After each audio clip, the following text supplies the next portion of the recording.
এই বৈষম্যবিরোধী ছাত্র আন্দোলনের ব্যানারে সারা দেশে ছাত্রলীগকে পুনর্বাসন করা হয়েছে। মুস্তফা হাকিম কলেজে একটি অনাকাঙ্ক্ষিত ঘটনায় এবং সূচনা করেছে তারাই, এই বৈষম্য বিরোধীর কতিপয় নেতৃবৃন্দ এবং গুপ্ত সংগঠনের নেতৃবৃন্দ শুরু করার পর সেখানেও ছাত্রদলকে মব জাস্টিসের শিকার হয়েছে ছাত্রদল। আমরা এই আজকের এই আনুষ্ঠানিক সংবাদ সম্মেলন থেকে আমরা একটি কথা বলতে চাই, গতকাল আমাদের যখন এরকম একটি হত্যাকাণ্ডের শিকার হয়েছে আমাদের ছাত্রদলের জাহিদুল ইসলাম পারভেজ, তারপর আমরা লক্ষ্য করেছি এই বনানী থানায় বৈষম্য বিরোধী ছাত্র আন্দোলনের বেশ কিছু নেতৃবৃন্দ তারা গিয়ে এই বিচারকে প্রভাবিত করার জন্যে এবং মামলা কাদের নামে দেওয়া হবে হবে না সেই বিষয়ে প্রভাবিত করার জন্যে বেশ কিছু নেতৃবৃন্দ রাত অবধি তারা অপেক্ষা করেছে। যমুনা ইলেকট্রনিক্স ঈদে ডাবল খুশি অফার সিজন 3, যে কোনো পণ্য কিনলেই পাচ্ছেন নিশ্চিত ঈদ উপহার। এবং ওসিকে ফোর্স করেছে, কিন্তু আমরা ছাত্রদল আমরা শুধুমাত্র ফোনে ওসিকে বলেছি, সেখানে সিসি ক্যামেরা ফুটেজ রয়েছে এবং বিশ্ববিদ্যালয় প্রশাসন রয়েছে, আমরা ছাত্রদলের কোনো নেতাকর্মী যেন না যায় আমরা সেই ব্যবস্থা করেছিলাম। কিন্তু পরবর্তীতে দেখা গেল রাত প্রায় 9টা-10টা বেজে যায়, মামলা নেওয়া হচ্ছে না। শুধু তাই নয়, আমরা জানতে পারলাম বৈষম্য বিরোধী ছাত্র আন্দোলনের বেশ কিছু নেতৃবৃন্দ কাদের নামে মামলা হবে সেই লিস্ট ধরিয়ে দিচ্ছে। 1-2 জন কিংবা মূল ঘটনা মূল নায়ক যারা, এই খলনায়ক যারা, তাদেরকে আড়াল করার জন্যে, মূল অপরাধীদের এই মামলা থেকে বাইরে রাখার জন্যে তারা ওসির উপর ব্যাপক প্রভাব বিস্তার করেছে। পরবর্তীতে আমাদের ছাত্রদল কেন্দ্রীয় সংসদের বিপ্লবী সাধারণ সম্পাদক নাসিরউদ্দিন নাসির সহ বেসরকারি বিশ্ববিদ্যালয়ের ছাত্রদলের সভাপতি সাধারণ সম্পাদক সহ আমাদের নেতাকর্মীরা যখন যায় তখন আমরা দেখেছি সেখানে এই বৈষম্যবিরোধী ছাত্র আন্দোলনের নেতৃবৃন্দ উপস্থিত ছিল।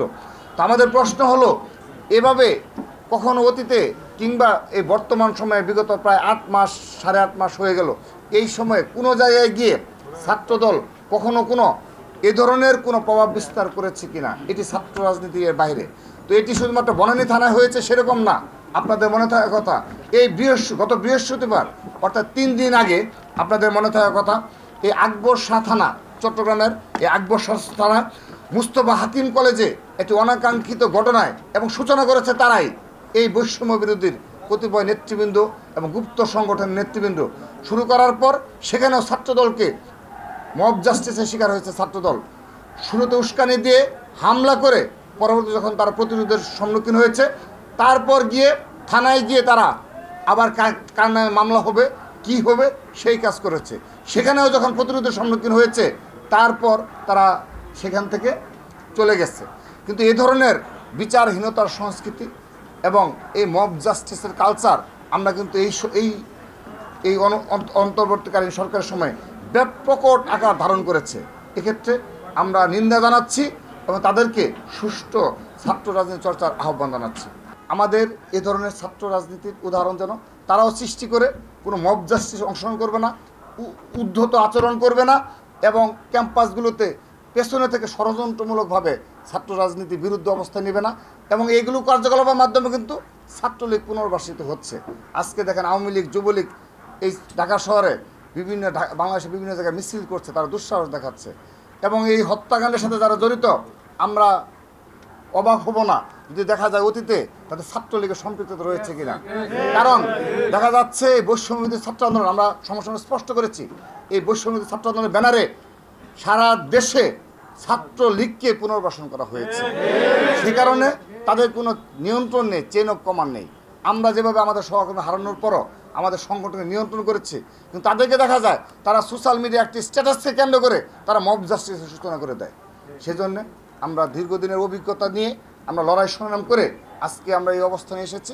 সেজন্য আমরা তাদের আহ্বান জানাই তারা যেন ছাত্রলীগের পুনর্বাসনের দায়িত্ব যেন না নেয় এবং যেভাবে এবং ক্যাম্পাসগুলোতে আমরা অবাক হব না, যেভাবে আওয়ামী লীগ এবং যুবলীগ মিছিল করছে সারা দেশে, আমরা অবাক হব না অচিরেই ক্যাম্পাসগুলোতে যদি ছাত্রলীগ মিছিল করে, যদি ক্যাম্পাসগুলোতে ছাত্রলীগ কোনো নৈরাজ্যকর পরিস্থিতি সৃষ্টি করে, তার জন্য একমাত্র দায়ী থাকবে এই জুলাই আগস্টে যারা নিজেদের স্টেক হোল্ডার মনে করে তাদের অনেক দায় নিতে হবে এক্ষেত্রে। কারণ সকল ক্ষেত্রে তারাই এই অগ্রণী ভূমিকা পালন করছে, কিন্তু যখনই ছাত্রলীগের বিচারের প্রশ্ন আসে শুধু ছাত্রদলই মাঠে থাকে। তাদের মুখে আমরা কখনো দেখি না ছাত্রলীগের বিচারের দাবিতে কোনো কর্মসূচি প্রণয়ন করতে।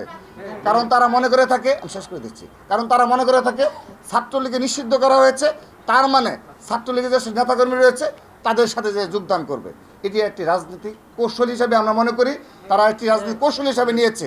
তারা মন থেকে চাচ্ছে না যে ছাত্রলীগকে সঠিকভাবে বিচারের আওতায় নিয়ে এসে সঠিক বিচারের মাধ্যমে যারা অপরাধী তাদেরকে দোষী সাব্যস্ত করে আইনের আওতায় নিয়ে এসে তাদের বিচার করা। কিন্তু আজকে 8.5 মাসেও সারা বাংলাদেশের কোনো ক্যাম্পাসে কোনো বিশ্ববিদ্যালয় প্রশাসন আজকের দিন পর্যন্ত সে ধরনের ছাত্রলীগের বিচারের কোনো প্রকার কোনো স্টেপ আমরা লক্ষ্য করিনি।